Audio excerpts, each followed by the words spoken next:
మీతోటి 21 నాడు అన్నాడు, మళ్ళీ ఏదో కుదురుతలేదు 22 నాడు అంటే నేను మెసేజ్ పెడితే పోలీసులు అందరూ కూడా నానా ఇబ్బందులు పెట్టినారు. ఇవాళ మళ్ళీ కూడా ఇబ్బందులు పెడతా ఉంటే కొంతమంది అయితే రాత్రి వచ్చి హైదరాబాద్లో ఉన్నారు, ఉండి మిమ్మల్ని కలవటానికి వచ్చినారు. ముఖ్యంగా ఇదివరకు ఏదైతే వీళ్ళందరూ చెప్పిరో అవన్నీ కూడా 100కు 100 వాస్తవాలు. ముఖ్యంగా చౌటుప్పల్ విషయానికి వస్తే మన ప్రభుత్వం ఏర్పాటు చేసిన త్రిపుల్ ఆర్ ఏదైతే ఉందో దాన్ని ఎక్కడ కూడా మార్చకపోతే ఇబ్బంది లేకపోయేది. కానీ అటు దక్షిణాన, ఇటు పడమర, ఇటు కొంత భాగంలో మార్చినారు. మార్చి మొన్న ఎమ్మెల్యే ఎన్నికలలో ఏదైతే ఉందో ఎంపీ ఎన్నికలలో కాంగ్రెస్ పార్టీ వాళ్ళు ప్రియాంక గాంధీతో కూడా చెప్పించినారు, గో ఈ త్రిపుల్ ఆర్ బాధితులు ఎవరైతే ఉన్నారో ఎవరు బాధపడవలసిన అవసరం లేదు, మా ప్రభుత్వాన్ని మీరు తీసుకురండి, తప్పనిసరిగా దీన్ని చౌటుప్పల్ నుంచి, భువనగిరి నుంచి, రాయగిరి నుంచి అవతలకు మారుస్తాం, చౌటుప్పల మున్సిపాలిటీ ఏదైతే డివిజన్ చేస్తూ ఉన్నదో అది కూడా మార్చి అవతలకు మారుస్తామని హామీ ఇచ్చినారు. దాంతో కొంతమంది నమ్మినారు, గెలిచినారు. వాళ్ళు గెలిచిన తర్వాత మర్చిపోయి, సరే మర్చిపోయిరా లేకపోతే మొదలు పెట్టిరా కానీ కొంత మార్కింగ్ చేసినారు. మార్కింగ్ చేసిన తర్వాత ఆ తర్వాత ఏమైందో ఏం జరిగిందో కానీ మళ్ళీ చౌటుప్పల అవతల అంతకుముందు ఉన్న రోడ్డు కన్నా అవతలకు పెట్టినారు, ఏది గుండ్రాంపల్లి యువతలకి వెళ్ళి పెట్టినారు. కానీ ఏం జరిగిందో కానీ మళ్ళీ పాతదే కంటిన్యూ చేస్తూ ఉన్నారు. అక్కడ రింగు కూడా సుమారుగా ఒక 100 ఎకరాలు రింగుకే పోతూ ఉన్నది. ఆ రింగులో పాపం ఇంతకుముందే వెంకటేశ్ అనేట అతను చెప్పిండు 58 ఎకరాలు ఉంటే 58 ఎకరాలు పోతా ఉంది ఆ కుటుంబానికి. కుటుంబం ఉన్న అయితే ఏదో జరిగిందనేది వాస్తవం. అంతకుముందు మంత్రి గారు ఏది R&B మంత్రి గారు ఏదైతే ఉందో ఏమేమో మాటలు పలికినాడు. ఏది ఎంత లెక్క 40 కాదు 60 కిలోమీటర్లు మారుస్తామన్నాడు. మా దగ్గర ఉన్న ఎమ్మెల్యే కూడా గదే చెప్పిండు. కానీ తర్వాత ఈ ఈ విషయంలో ఎన్నిసార్లు కలిసినా కానీ వాళ్ళు ఆన్సర్ ఇవ్వటం లేదు.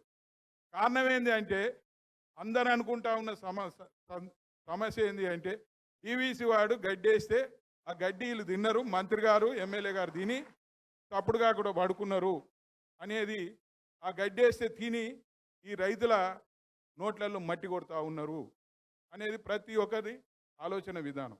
అందువల్ల తప్పనిసరిగా వీళ్ళు ఒకవేళ చేయాలి అనుకుంటే గడ్కరీకో లేకపోతే రాష్ట్ర ముఖ్యమంత్రికో ఏదైనా ప్రతిపాదనలు పంపిస్తే అయిపోయేది. మంత్రి గారు మాట్లాడాడు, ప్రతిపాదనలు పంపడు, లేకపోతే రాష్ట్రం నుంచి ప్రతిపాదనలు పోవు. అక్కడ మార్చిన తర్వాత ఇక్కడ ఎందుకు మారోరు అనేది ప్రతి ఒక్కరి హృదయంలో ఒక క్వశ్చన్ రేజ్ అవుతూ ఉన్నది. దీనివల్ల అందరూ కూడా బాధపడుతూ ఉన్నారు. ఒక్కొక్క దగ్గర 30 కిలోమీటర్ 40, 50 ఇట్లా చేసుకుంటూ వాళ్ళు ఇష్టం ఉన్నట్టు. ఇప్పుడే ఒక మిత్రుడు మాట్లాడిండు, ఒక దగ్గర 200 ఎకరాలు 170 ఎకరాలు వాళ్ళు రాజకీయ నాయకులు కొనుక్కొని దానికి అవతలకి వెళ్ళి తీసుకపోతే రేట్లు పెరుగుతాయి. ఏదేమైనా కానీ ఇప్పుడు అన్ని విషయాలు కూడా మీ దృష్టికి వచ్చినాయి. అందరి నమ్మకం ఒకటే అన్న, మీరు ఒక పిలిపిస్తే వాళ్ళు సర్వం సిద్ధమై మీ వెనుక భాగంలో ఉండి ఇది సాధించుకుందాం అనేది అన్నారు. తెలంగాణ సాధించిన వాళ్ళం. ఈ త్రిపుల్ ఆర్ రోడ్డు పెద్ద విషయం కాదు. ఇవాళ ప్రభుత్వం లేకపోవచ్చు, కానీ వచ్చేది మళ్ళీ కేసీఆర్ నాయకత్వాన మళ్ళా ఈ ప్రభుత్వం వస్తుంది. కాబట్టి తప్పనిసరిగా ప్రభుత్వం వచ్చినాకనైనా వీళ్ళు ఎన్ని గజెట్లను ఇవ్వని ఏదైనా ఇవ్వని అది మార్చి మళ్ళీ ఒక శాస్త్రీయంగా ఈ రోడ్డు నిర్మాణం చేపట్టే అవకాశం ఉందన్న. తప్పనిసరిగా మీరు హామీ ఇస్తారని మీ హామీ కొరకు చూస్తూ ఉన్నారు. ఒకరోజు మీరు డేట్ ఇస్తే పెద్ద ఎత్తున అన్ని రాష్ట్ర నలుమూలల నుంచి వచ్చి ఆ ధర్నాను విజయవంతం చేసుకొని ప్రభుత్వం దృష్టికి మీ ద్వారా తీసుకెళ్ళడానికి సిద్ధంగా ఉన్నారైనా. కాబట్టి మీరు దాన్ని ఇప్పుడు మన పెద్దలు గౌరవనీయులు కేటీఆర్ గారిని మాట్లాడాల్సిందిగా కోరుతాము. అందరికి నమస్కారం. పెద్దలు, మాజీ మంత్రివర్యులు, మన సూర్యాపేట శాసనసభ్యులు, మీ అందరికీ సుపరిచితులు శ్రీ జగదీష్ రెడ్డి గారు, గౌరవనీయులు మునుగోడు మాజీ శాసనసభ్యులు సోదరులు కూచుకుంట ప్రభాకర్ రెడ్డి గారు, గౌరవ రాజ్యసభ మాజీ సభ్యులు బడుగుల లింగయ్య యాదవ్ గారు, గౌరవనీయులు మన చిరుమర్తి లింగయ్య గారు, నకరేకల్ మాజీ మాజీ శాసనసభ్యులు సోదరులు మాజీ శాసన మండలి సభ్యులు కర్నె ప్రభాకర్ గారు, గౌరవనీయులు మన మాజీ శాసనసభ్యులు బొల్ల మల్ల యాదవ్ గారు, గౌరవనీయులు సోదరులు పల్లె రవికుమార్ గౌడ్ గారు, మాజీ టాడీ ట్యాపర్ సొసైటీ అధ్యక్షులు, వేదికపై ఆసీనులైన పెద్దలందరికీ, మన ఇందాక మాట్లాడిన సోదరులు దామోదర్ రెడ్డి గారు, మోహన్ రెడ్డి గారు, వెంకటేశం గారు, ఇంకా మిగతా సోదరులు కూడా ఇతర పార్టీలకు సంబంధించి కూడా కొంతమంది సోదరులు వచ్చినారు. వారందరికీ ముఖ్యంగా మనసులో ఎంతో ఆవేదనతో, ఆర్తితో మరి మాకు న్యాయం జరగాల, అంతటా తిరుగుతూ ఉన్నాం, ఉన్నదంతా పోతున్నది భూములు, కాబట్టి మాకు న్యాయం చేయండి అంటూ మరి తెలంగాణ భవన్కు విచ్చేసిన మా అన్నదమ్ములందరికీ, కొంతమంది ఆడబిడ్డలు కూడా వచ్చినారు, వాళ్ళందరికీ కూడా పేరు పేరున నమస్కారం, పేరు పేరున స్వాగతం. ఇక్కడ మన లీగల్ టీం, మన పార్టీ యొక్క లీగల్ టీం అంతా కూడా మీరు చెప్పిందంతా విన్నారు, చెప్పిందంతా కూడా వారు సావధానంగా వింటూ ఉన్నారు. ముఖ్యంగా ప్రభుత్వాలు సరే అభివృద్ధి కార్యక్రమాలు చేసే క్రమంలో భూసేకరణ తప్పదు. గతంలో కేసీఆర్ గారి ప్రభుత్వం ఉన్నప్పుడు కూడా ఇప్పుడే గజ్వేల్ నుంచి వచ్చిన సోదరుడు చెప్తా ఉన్నాడు, ఎట్లా కొండపోచమ్మ సాగర్కి మేము ముందుకొచ్చి భూములు ఇచ్చినాము, ఎట్లా మల్లన్న సాగర్ అంటే భూములు ఇచ్చినాము, ఆ ప్రాంతానికి నీళ్లు లేవు, నీళ్ళు వస్తే మంచిదే కదా, కొంతమంది నష్టపోతామేమో కానీ ఎక్కువ మందికి లాభం అవుతుంది కదా అని ఉదార స్వభావంతో మా అంతటా మేమే ఇచ్చినాం. దానివల్ల మా ఆస్తుల విలువ పెరిగింది, ఎంత మిగిలితంత దాని ఆస్తి విలువ పెరిగింది కాబట్టి మాకు కొంత పోయినా బాధ అనిపించలేదు, ఎక్కువ మందికి లాభమైంది అనిపించింది. దాంతోపాటు మా ఆస్తి విలువ కూడా పెరిగింది కాబట్టి కొంత సంతోషపడ్డాం. మళ్ళీ పోయిన వాళ్ళకే మళ్ళీ పోతే ఎట్లా అనే బాధ ఏదైతే మీరు వ్యక్తం చేసినారో అది నిజంగా కూడా చాలా బాధాకరం. ప్రభుత్వాలు ఏ పని చేసినా శాస్త్రీయంగా చేయాలి, ఎక్కడైనా కూడా మరి పద్ధతి ప్రకారం చేసి అందరినీ మెప్పించే విధంగా చేయాలి. గతంలో మన ప్రభుత్వం ఉన్నప్పుడు, కేసీఆర్ గారి ప్రభుత్వం ఉన్నప్పుడు ఈ RRR అనే ప్రతిపాదన వచ్చినప్పుడు మేము ఆలోచించింది 2 కోణాలు. ఒకటి, ప్రతి రూపాయి ప్రభుత్వం ఖర్చు పెట్టేది అదేమి ఆ ప్రభుత్వంలో ఉన్న మంత్రి గారిదో ముఖ్యమంత్రి గారిదో వాళ్ళ సొంత పైసలు కాదు, ప్రజల సొమ్ముకు మేము ధర్మకర్తలం. అంటే అధికారంలో ఎవరుంటే వాళ్ళు, మీ పైసలకే మేము ధర్మకర్తలం తప్ప మీరు పన్నుల రూపంలో కట్టే ప్రతి పైసను మళ్ళీ దాన్ని ఎట్లా సద్వినియోగం చేయాలి, ఎట్లా వాడాలి, లేనోనికి ఎట్లా ఇవ్వాలి, ఎక్కడ రోడ్ వేయాలి, ఎక్కడ మోరీ కట్టాలి, ఎక్కడ సబ్ స్టేషన్ కట్టాలి, ఎక్కడ చెరువు మంచిగా చేయాలి, ఇట్లా ఒక ప్రాధాన్యత క్రమంలో పనిచేసుకుంటూ పోతాం. అట్లాగే కేసీఆర్ గారి ప్రభుత్వంలో మీరు గమనిస్తే ఏం జరిగింది అంటే, ఇక్కడ ఉన్న ప్రతి ఒక్కరు కూడా రైతు కాబట్టి మీరు ఆలోచించేయండి. 2014లో కేసీఆర్ గారు ముఖ్యమంత్రి అయినప్పుడు మీ భూమి విలువ ఎంత ఉండే, 2023లో కేసీఆర్ గారు దిగిపోయిన నాడు మీ భూమి విలువ ఎంత పెరిగింది? ఎందుకు పెరిగింది మరి? గతంలో కూడా చాలామంది ప్రభుత్వాలు ఉండే, చాలామంది పెద్ద పెద్దోళ్ళు ఉండే, కానీ ఎన్నడూ కూడా కేసీఆర్ గారి ప్రభుత్వంలో పెరిగినంత అమాంతంగా ప్రజల సంపద పెరగలేదు. ఎందుకు? భూముల విలువలు అంత పెరగలేదు. ఎందుకు పెరగలేదు? ఎందుకంటే కేసీఆర్ గారు తాను స్వయంగా ఒక రైతు బిడ్డ కాబట్టి, రైతు కష్టం తెలిసిన నాయకుడు కాబట్టి ఆయన ప్రాధాన్యతను పెట్టుకున్నాడు. నీళ్లు తేవాలి, ఎట్లన్నా సరే నీళ్లు తీసుకురావాలి, తెలంగాణలోని బీడు భూములకు మలపాలి అనే ఉద్దేశంతో ఆయన ఇటు గోదావరిలో అటు కృష్ణలా పూర్తి స్థాయిలో ప్రయత్నం చేసి ఎక్కడో ఉన్న తెలంగాణ 14వ స్థానంలో వరిధాన్యం ఉత్పత్తిలో ఉన్న తెలంగాణ భారతదేశంలో, అట్లాంటి తెలంగాణను చెరువులు బాగా చేయడం వల్ల, అట్లాగే పెద్ద పెద్ద ప్రాజెక్టులు, కాళేశ్వరం లాంటి ప్రాజెక్టులు కట్టడం వల్ల ఏం జరిగింది? మనం ఎక్కడో ఉన్న తెలంగాణను 14వ స్థానంలో భారతదేశంలోనే నంబర్ 1 స్థానానికి, పంజాబ్ను హర్యానాను దాటి నంబర్ 1 స్థానానికి తీసుకొని పోయిండు. దాంతో ఏం జరిగింది అంటే, అచ్చా వీళ్ళ భూముల బంగారం పండుతుంది, వీళ్ళ భూముల బ్రహ్మాండంగా ఏం చేసినా కూడా నీళ్లు ఉన్నాయి కాబట్టి మంచిగా జోరుదారు పంటలు పండుతాయని చెప్పి విలువ బాగా పెరిగింది. ఎంత పెరిగిందో నాకంటే బాగా మీకే తెలుసు.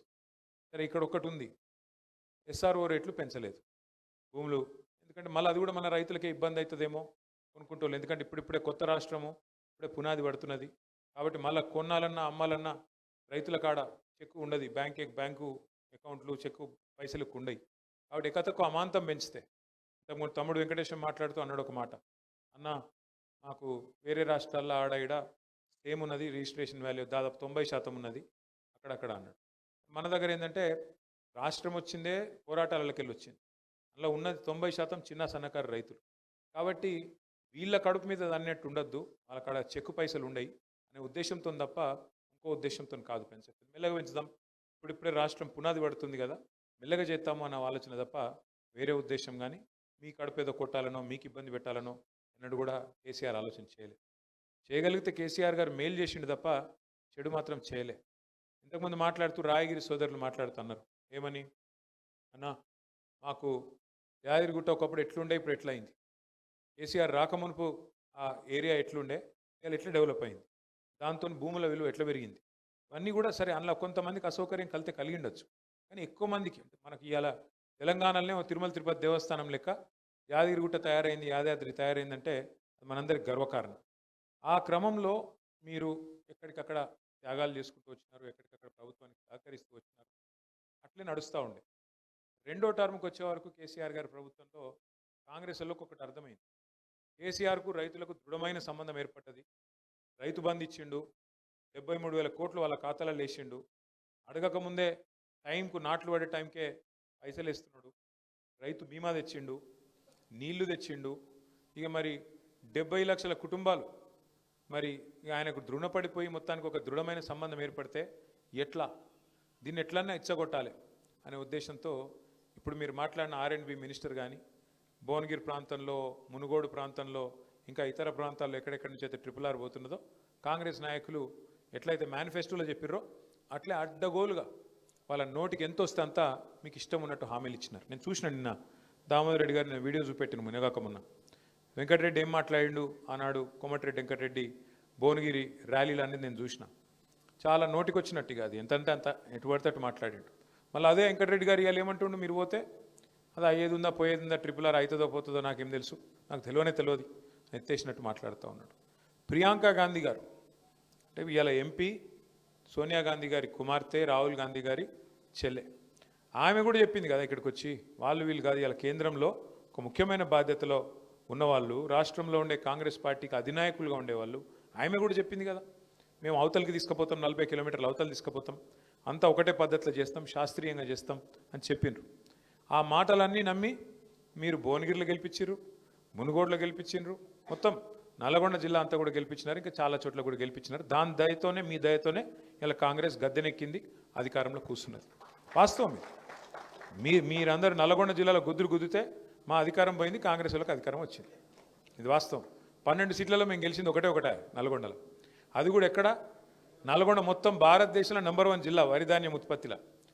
కేసీఆర్ ఏమో మీకు గుట్ట మంచిగా చేసి మంచిగా మెడికల్ కాలేజ్ నల్గొండలోటి, సూర్యాపేటలోటి, యాదాద్రిలోటి 3 మెడికల్ కాలేజీలు, 3 కలెక్టర్లేట్లు పెట్టి మీరు నల్గొండకు పోయే తిప్పలు లేకుండా మీకు భువనగిరిలోనే కలెక్టరేట్ పెట్టి కూర్చున్న కాడికి వెళ్ళి సలగదలకుండా మంచిగా అన్ని ఏర్పాటు చేసి ఆఖరికి ఒక మెగా విద్యుత్ ఉత్పత్తి కేంద్రం దామరచెర్లలో, మొత్తం తెలంగాణలో నెంబర్ 1, తెలంగాణలో కాదు దక్షిణ భారతదేశంలోనే అతిపెద్ద విద్యుత్ ఉత్పత్తి కేంద్రం పెట్టి వరి ధాన్యం ఉత్పత్తిలో నెంబర్ 1 చేసి నీళ్లు కోదాడ, సూర్యాపేట, తుంగతుర్తి ఎన్నడూ జీవితంలో టేలెండు అంటే ఆడికి రాకనే పోతుండే నీళ్లు, ఎస్ఆర్ఎస్పి నీళ్లు, గోదావరి నీళ్లు, కాళేశ్వరం ద్వారా ఎస్ఆర్ఎస్పిని కూడా పునరుజ్జీవం చేసి ఎన్నడూ జీవితంలో కాళేశ్వరం నీళ్ళని తీసుకొచ్చి తుంగతుర్తి, సూర్యాపేట, కోదాడ తడిపితే దాంతో అల్టిమేట్గా నెంబర్ 1 అయింది.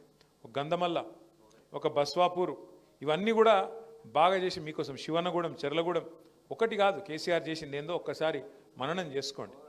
మా మల్లన్న యాద్ చేస్తున్నాడు, బొక్కలలో మూలుగా చచ్చిపోయి నడుమిరిగిపోయిన నల్గొండకు మళ్ళా చెయ్యి కర్రాయి నిలుస్తున్నాడు కేసీఆర్ గారు. ఫ్లోరైడ్ని చంపి, ఫ్లోరోసిస్ మహమ్మారిని చంపి మిషన్ భగీరథతో పూర్తి చేసినాడు కేసీఆర్. సో ఇవన్నీ జరిగినా కూడా మీరు ఎక్కడ ఆందోళన పడ్డారు?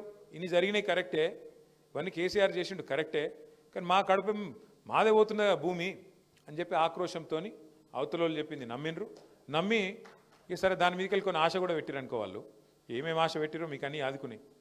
ఆయన 10,000 ఇస్తే మేము 15,000 ఇస్తామన్నారు. రైతు బంధు కేసీఆర్ 2 పంటలు ఇస్తుండే మేము 3 పంటలకు ఇస్తామన్నారు. ఆయన ₹1,00,000 ఇస్తే లగ్గానికి మేము తులం బంగారం ఇస్తామన్నాడు. ఇక ముసలోళ్ళకు 2,000 ఇస్తే నేను 4,000 ఇస్తా అన్నాడు. ఆయన ముసలమ్మకో ముసలయ్యకో ఇస్తుండు, నేను ఇద్దరికి ఇస్తా అన్నాడు. ఇట్లా ఒక్కటి కాదు, ఇక నోటికి ఎంత వస్తే అంత చెప్పుకుంటా పోతే మీరు కూడా సరేతి 10 ఏళ్ళు ఆయనకి ఇచ్చినాం కదా, వీళ్ళకు 5 ఏళ్ళు ఇద్దాం తి అని చెప్పి ఇక్కడ కూర్చున్న వాళ్ళలో నాకు తెలిసి 99% మంది కాంగ్రెస్ని గెలిపించిన వాళ్ళే ఉన్నారు. అంతేనా? ఇది పక్కాలే కదా. సరే ఓకే సరే 50% వేసుకుందాం పాటు. అయితే ఎందుకు చెప్తున్నా అటకాగవే, సరే అయిపోయింది, దాని గురించి బాధ ఏంది. కానీ అధికారం ఎవరి అబ్బ సొత్తు కాదు, అధికారం ఎవరి గుత్త సొత్తు కాదు.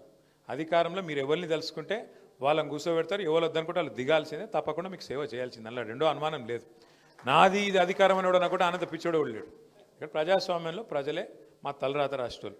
2 సార్లు ఇచ్చింది మీరే ఒకసారి పక్కకు కూర్చోమని చెప్పింది మీరే, మళ్ళీ 3 ఏళ్ళ తర్వాత కేసీఆర్ని తెచ్చేది కూడా మీరే, అది కూడా నాకు తెలుసు మీకు తెలుసు పక్కా. ఎందుకంటే ఇవాళ ఈ రాష్ట్రంలో అందరికంటే కడుపు మండినోడు ఎవరైనా ఉన్నారా అంటే రైతే ఉన్నాడు. ఇప్పుడు నేను నిజంగా చెప్తున్నా, నేనేమి ఇంకొక 3 ఏళ్ళు ఉంది ఎలక్షన్, చాలా దూరం ఉన్నది. అయినా కూడా చెప్తున్నా ఇవాళ ఒక చిన్న మైకు తీసుకుపోయి ఎవరన్నా రైతు ముంగట పెడితే ఏం మాట్లాడుతున్నారు, ఎట్లా మాట్లాడుతున్నారు చూసిరేమన్నా? అసలు చరిత్రలో నాకు తెలిసి ఏ ముఖ్యమంత్రి కూడా గిన్నె తిట్లు తిన్నోడైతే వాడు లేడు. ఇంకోటి పెద్ద మనిషి కూర్చున్నాడు, పెద్ద ఆయన, ఎంత వయసు చూసిరో వారు. నాకు తెలుగులో గిన్ని తిట్లుంటాయని కూడా అమ్మతోడు తెలియదు నాకు. అవ్వ ఏం తిట్లు అవి, ఎన్ని తిట్లు, భయం అనేది లేదు. ముఖ్యమంత్రి లేదు, మంత్రి లేదు, ఏపో వాడు ఎవడైతే ఆడోళ్ళు కూడా ఏం ఆగుతలేరు. ఎందుకు ఇంత కోపం వచ్చింది? నువ్వు తిట్టక తల్లి, ఈ విషయం తిట్లు చాలు ఉన్నాయి ఇప్పుడు వద్దు. కానీ కాక ఎందుకు ఇంత కోపం వచ్చింది అనేది మేము కూడా ఆలోచన చేసినాం. ఇంత జల్దీ రావద్దు కదా కోపం వస్తే కూడా, ఆఖరి సంవత్సరం వస్తుంది, 2 ఏళ్ళ ముంగట వస్తుంది. ఇంత జల్దీ అధికారంలోకి ఎక్కగానే ఇట్లా కనబడేది అనేది మనకు కనబడుతుందా? మనకు పదవి అయిపోయిన బాధ ఎక్కడ ఉందా, లేకపోతే నిజంగానే జనంలో బాధ ఉందా అని చెప్పి మేము కూడా కొన్ని సర్వేలు అవి చేయించినాం. అందులో వచ్చింది ఒక మాట మెయిన్గా. ఎందుకంటే మనిషికి ఆశ పెట్టద్దు. ఆశ పెట్టి ఎత్తేస్తే దాని నుంచి వచ్చే రియాక్షన్ మామూలుగా ఉండదు. ఇలా మీ అందరి కోపం కూడా కదా ఇక్కడికి వచ్చిన వాళ్ళది. ఏం చెప్పింది వీళ్ళు? RRR మీకు అనుకూలంగా మారుస్తాం, మీకు ఎవ్వరికి దెబ్బ తాకకుండా చూస్తాం, మీకు ఎవ్వరికి కూడా ఏం కాదు, మీ భూములు పోకుండా చూస్తామని చెప్పారు. అంతేనా? ఇదే అనిల్ కుమార్ రెడ్డి, ఇదే రాజగోపాల్ రెడ్డి, ఇదే కోమటిరెడ్డి వెంకటరెడ్డి, వీళ్ళందరూ చెప్పి మీ ఓట్లు తీసుకొని ఇవాళ పత్త లేకుండా ఎక్కడోడక్కడ తప్పించుకొని తిరుగుతూ ఉన్నారు. ఓడ మీద ఉన్నప్పుడు ఓడమల్లన్న, ఒడ్డుకెక్కినాక బోడమల్లన్న. ఇవాళ ఇది కథ. నేను మీతో ప్రార్థించేది ఒకటే, సరే ఇలా మీరు అందరూ వచ్చిర్రు, మీరు చెప్తున్నారు అన్న కొట్లాడండి, అసెంబ్లీలో కొట్లాడండి, పార్లమెంట్లో కొట్లాడండి, బరాబర్ కొట్లాడతాం. పార్లమెంట్లో మాకు రాజ్యసభలో 4 సభ్యులు ఉన్నారు, వాళ్ళతో మాట్లాడించే బాధ్యత నాది. ఖచ్చితంగా నితిన్ గడ్కరీని అడిగించే బాధ్యత నాది. నెంబర్ 1. నెంబర్ 2, అసెంబ్లీలో కూడా మళ్ళీ వీళ్ళు పెట్టేటట్టు కూడా లేరు. వీళ్ళు అసెంబ్లీ పెడితే మేము గెదుముడితే ఆయనతో వాళ్ళు పారిపోతున్నారు. ఏం చేయమంటారు? మమ్మల్ని మైక్ ఇయ్యరు. ఇది మొన్న జగదీష్ అన్న మాట్లాడుతుంటే ఆయన తీనని తీసుకుపోయి సస్పెండ్ చేసి పారేసిండు. మీ జిల్లాకి వెళ్ళి ఉన్నాడే ఒక్కడు మనోడు, ఆయనని తీసుకుపోయి ఆ సెషన్ మొత్తం సస్పెండ్ చేసి మరి ఈరోజు మాట్లాడించినందుకు కూడా మైక్ ఇచ్చినందుకు కూడా భయపడుతుంది ప్రభుత్వం. ఒకటైతే వాస్తవం, సరే ఇలా కత్తి వాళ్ళ చేతులు ఉన్నది, యుద్ధమేమో మమ్మల్ని చేయమంటారు. మీరు పర్వాలేదు చేస్తాం, అయినా కూడా చేస్తాం. ఈ మొండి కత్తో చిన్న కత్తో ఏదో ఒకటి పట్టుకొని మొత్తానికైతే కొట్లాడతాం. కానీ మీతో నా ప్రార్థన, దయచేసి మీ ఐకమత్యం చెదిరిపోనీయకండి. ఎందుకంటే వీళ్ళు చాలా దుర్మార్గమైన ప్రభుత్వం ఇది. తమ్ముడు మోహన్ రెడ్డి చెప్పిండు, నాకు 24 లక్షల ఎకరం 26 లక్షల ఎకరం అంటే సంతకం పెట్టినా. చదువుకున్నాడు పిల్లగాడు, ఉన్నది 2 ఎకరాలు, ఇంకో 2 ఎకరాలు కొన్నాడు. వాళ్ళ బావ వాళ్ళ అన్న వాళ్ళ వదినే ఆయన భార్య పేరు మీద 4 ఎకరాలు ఉన్నది. చదువుకున్నాడు, తహసీల్దార్ దగ్గర మంచిగా నవ్వుకుంటే సంతకం పెట్టిండు. అలా చూసిన, నేను కూడా కాగితం తీసి చూసిన. ఒకసారి మా లీగల్ సెల్ కూడా నేను రిక్వెస్ట్ చేస్తా ఉన్నా. ఇది చాలా అన్యాయం. ఇదైతే మాట ఇచ్చి రాయించుకొని 26 లక్షలు అని చెప్పి ఎకరానికి ఇలా 6 లక్షలు ఇస్తామంటే ఇంతకంటే అన్యాయం ఏదైనా ఉంటుందా? దయచేసి నేను మిమ్మల్ని కోరేది ఏంటంటే, ఆయన చేసిన తప్పు మీరు చేయకూరి. ఆయన ఏమంటుండు, అన్న నేను సంతకం పెట్టినా కానీ నాకు జరిగిన అన్యాయం మీకు జరగద్దని చెప్పి నేను ఇక్కడికి వచ్చిన, నాకు ఇక కొత్తగా వచ్చేది ఏం లేదు, నేను అందులోనే ఆల్రెడీ ఇరుక్కపోయినా, కానీ నా లెక్క మీరు మోసపోకండి అని చెప్పి మోహన్ రెడ్డి గారు చెప్తా ఉన్నారు. నేను మిమ్మల్ని కోరేది ఏంటంటే, దయచేసి ఇక్కడికి వచ్చిన వాళ్ళందరినీ కూడా విభజించి పాలిస్తారు. ఇక్కడికి వచ్చిన వాళ్ళని కూడా ఇప్పుడు మొత్తం పోలీసు వాళ్ళు జల్లెడ పడతారు, లెక్కలు తీస్తారు. ఎవరు పోయిండు, లక్ష్మారెడ్డి పోయిండా, వెంకటేశం పోయిండా, వెంకటేశం ఎవరోళ్ళని కొంట పోయిండు, ఏ ఊరికి వెళ్ళి ఎవరోళ్ళు పోయిండ్రు మొత్తం రాస్తారు. ఇప్పుడు రాత్రి వల్ల రిపోర్ట్ రాసి ఎస్పీకి, బీసీపీకి, ఇక్కడికి ముఖ్యమంత్రికి, వెంకటరెడ్డికి అందరికి పంపుతారు. దయచేసి మీరు చిత్తరవితర కాకండి, మీరు ఒక్కడే తాటి మీద ఉండండి. మీరు ఫస్ట్ మీరు ఊళ్ళే మీకు బెస్ట్ అవకాశం చెప్తున్నాను. ఇప్పుడు మా తమ్ముడు గిడ కూర్చుని, ఆయన పేరెంత మీది? అంజేశ్వర్, కుసు అంజేశ్వర్ చెప్తుండ్రు, రాని సర్పంచ్ ఎలక్షన్లు పెట్టని అంటుండు. నేను బెస్ట్ ఉపాయం చెప్తాను మీకు. మీ ఊళ్ళే ఎన్ని ఊళ్ళో అయితే ఇప్పుడు ఎఫెక్ట్ అవుతున్నాయో ఊళ్ళల్లో అనుకోండి, మీరు కూర్చోబెట్టండి. ఊళ్ళో మొత్తం చావిడి కాడ కూర్చొని లేదా రైతు వేదికలో కూర్చొని అన్ని పార్టీలలో పిలవండి. అరే మరి చెప్పుర్రాబాయ్ మీ సంగతి ఏంది, మొత్తం పార్టీలో అంతా కూడా తీర్మానం చేయండి, మీరందరు కలిసి వస్తారా లేదా? మీరు ఒకవేళ కలిసి వచ్చి ఒక పద్ధతి మీద ఉంటే చూస్తాం, లేదంటే మేము అవసరమైతే ఎలక్షన్లు బాయ్కాట్ చేస్తాం, మేము వాళ్ళం కూడా ఓట్ల పాల్గొన్నామని చెప్పి అవసరమైతే ఒక నిర్ణయం తీసుకోండి. ఏమవుతుంది దాంతో? ఏమో అయిపోతుంది, వెంటనే ప్రభుత్వం పడిపోతుంది అని కాదు. కానీ కనీసం రాష్ట్రంలో ఉన్న ప్రతి ఒక్కరికి మీ సమస్య తెలుస్తుంది, కేంద్ర ప్రభుత్వం దాకా మీ సమస్య పోతుంది. ఎందుకు బాయ్కాట్ చేసిరు వీళ్ళు? ఏం అవసరం ఉంది అంటే పై నుంచి కింది దాకా గడ్కరీ నుంచి ఇక్కడ ఉండే ముఖ్యమంత్రి దాకా ఆలోచనలు పడతారు. నిజంగా కూడా ఇక్కడ జరుగుతుంది ఏందండి, ఆడ ఆల్రెడీ NH 161 ఉంది, ఆల్రెడీ ఉన్నది, దానికి కలిపినాం మనం గతంలో, మీకు యాదకుందో లేదో కలిపినాం. ఇప్పుడు వీళ్ళు వచ్చి దాన్ని మారుస్తాను ఎందుకు, సరిగా అందులో ఏమేమన్నాయో వెనకాల ఏం చేతులు మారినాయో మొత్తం ఎట్టెట్టనో, ఇక వాళ్ళకి ఢిల్లీకి పైసలు పంపాలి కదా, కుర్సీ కాపాడుకోవాలంటే పాపం ఢిల్లీకి పైసలు పంపుకోవాలి. లేకపోతే వెంకటరెడ్డి ఎప్పుడు ఎత్తుకపోతాడో, ఉత్తమ్ కుమార్ రెడ్డి ఎప్పుడు ఎత్తుకపోతాడో, పొంగులేటి ఎప్పుడు ఎత్తుకపోతాడో ఈయన భయం. పైసలు పంపాలి, మూటలు పంపాలి, కాపాడుకోవాలి. కాబట్టి ఆడనో ఈడనో కమిషన్ల కోసం దందా చేస్తున్నట్టున్నారు. రెండోది, ఇక్కడ కిషన్ రెడ్డి ఉత్తరం రాసిండు, ఇప్పుడే చూసిన నేను, దామోదర్ రెడ్డి ఇచ్చిండు. కిషన్ రెడ్డి గారు కేంద్ర మంత్రి, ఆయన కూడా ఉత్తరం రాసిండు. ఒక దిక్కు 28 కిలోమీటర్లు ఉంది, ఇంకో దిక్కు 45 కిలోమీటర్లు ఉంది. ఇదేం పద్ధతి, శాస్త్రీయంగా లేదు, దీన్ని చక్కగా చేయండి అని కేంద్ర మంత్రి కిషన్ రెడ్డి కేంద్ర మంత్రి గడ్కరీకి రాసిండు. మరి కేంద్ర ప్రభుత్వం ఏం చెప్తుంది ఇలా? మరి వాళ్ళన్నా ఒకటి తీసుకోవాలి కదా నిర్ణయం, ఇది మేము ఒప్పుకోము, ఈ అలైన్మెంట్ ఒప్పుకునే సమస్యనే లేదు, గతంలో ఏదైతే ఉన్నదో దాని ప్రకారం అన్న పోండి, లేదా శాస్త్రీయంగా చేయండి, మొత్తం ఒక పద్ధతి ప్రకారం చేయండి అని చెప్పాలి. నేను మొన్న దామోదర్ రెడ్డి గారు ఇంకా కొంతమంది మిత్రులు వస్తే కూడా నేను ఆ రోజు కూడా చెప్పిన వాళ్ళకు, ఇది కాంగ్రెస్కి, రాములు గారు ఇది కాంగ్రెస్కి ఇదేం కొత్త కాదు. గతంలో ఔటర్ రింగ్ రోడ్ వేసేటప్పుడు కూడా ఇదే పద్ధతిలో అష్టవంకరలు తిప్పిరు ఆ రోడ్ను. ఎక్కడ వాళ్ళ భూములు వస్తే పక్కకు తిప్పుతారు, ఎక్కడ అవతలలో వేరే భూములు ఉంటే అండ్లకి వెళ్ళి పోతారు. అట్లా వీళ్ళకి కొత్త ఏం కాదు ఇది. మీరు యాద పెట్టుకోండి, ఒక 2-3 పాయింట్లు దయచేసి ఎవరైనా చదువుకున్న పిల్లలు ఉంటే యాద పెట్టుకొని రాసుకోండి. భూమి బదులు భూమి ఇవ్వాలని మీరు పెట్టిరు ఇలా. కాంగ్రెస్ గతంలో ORR చేసేటప్పుడు కొంతమందికి ఇచ్చింది, ఇష్టం అనుకున్న వాళ్ళకి ఇచ్చింది భూమి బదులు భూమి. మీకు ఆ కేసు కూడా మా లాయర్లకు చెప్తే ఆ కేసు వివరాలు కూడా మీకు ఇస్తారు. TG వెంకటేష్ గారికి ఇచ్చిండమ్మా, ORRలో కొంతమందికి భూమి బదులు భూమి ఇచ్చారు. మీరు భూమి బదులు భూమి కావాలనుకుంటే వాళ్ళు ఉంటే కొట్లాడచ్చు. ఎందుకంటే లేకపోతే మీరు ఎంత అడిగినా ఎంత చెప్పినా మార్కెట్ విలువకు రిజిస్ట్రేషన్ విలువకు పొంతన లేదు. అట్లా కావాలంటే అట్లా కొట్లాడచ్చు, లేదా మీరు అన్నట్టు అలైన్మెంట్ విషయంలో శాస్త్రీయంగా లేదు అన్న మాట కన్నా కొట్లాడచ్చు, మీరు మాట నిలబెట్టుకోండి అన్న కొట్లాడచ్చు. ఏదేమైనప్పటికీ అన్నిటికన్నా ముఖ్యమైనది, అన్నిటికన్నా చాలా కీలకమైనది ఏంటంటే మీ ఐకమత్యం. మీరు చెదిరిపోతే చిత్తరబిత్తరైతే మిమ్మల్ని ఎవడు కాపాడలేడు. నేను ఇక్కడ నిల్చొని ఎన్ని డైలాగులు కొట్టినా, ఇంకోళ్ళు బయట పోయినాక ఎన్ని మాటలు మాట్లాడినా మీరు ఐకమత్యంగా లేకపోతే, ఒక తాటి మీద లేకపోతే మాత్రం ఏది కాదు. కేసీఆర్కు ఎన్నేళ్ళు పట్టింది తెలంగాణ తెచ్చేందుకు? 14 ఏళ్ళు పట్టింది. ఏమిటికి, ఎందుకైంది ఆ సమస్య? మనంలో ఐకమత్యం లేకనే. అదే మనం 2009లో కేసీఆర్ గారు నిరాహార దీక్ష చేసినాక ఎట్లయితే అందరం ఒక లైన్ మీదకి వచ్చినామో, అదే కనుక మనం 5-6 ఏళ్ళ ముందే వస్తే తెలంగాణ కూడా ఎప్పుడో 2006-04లో వచ్చేస్తుండే.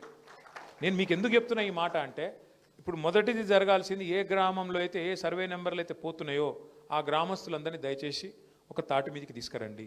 ఉద్యమంలో తెలంగాణలో ఏం చేసినాం మనం? JACలను పెట్టినాం, జాయింట్ యాక్షన్ కమిటీ. అందులో పార్టీ లేదు, ఏం లేదు, అందరం ఒక తాటి మీదకి రావాలి. మీ దగ్గర CPI వాళ్ళు ఉండొచ్చు, కమ్యూనిస్ట్ CPM ఉండొచ్చు, BJP ఉండొచ్చు, TRS ఉండొచ్చు, లేదా కాంగ్రెస్ ఉండొచ్చు.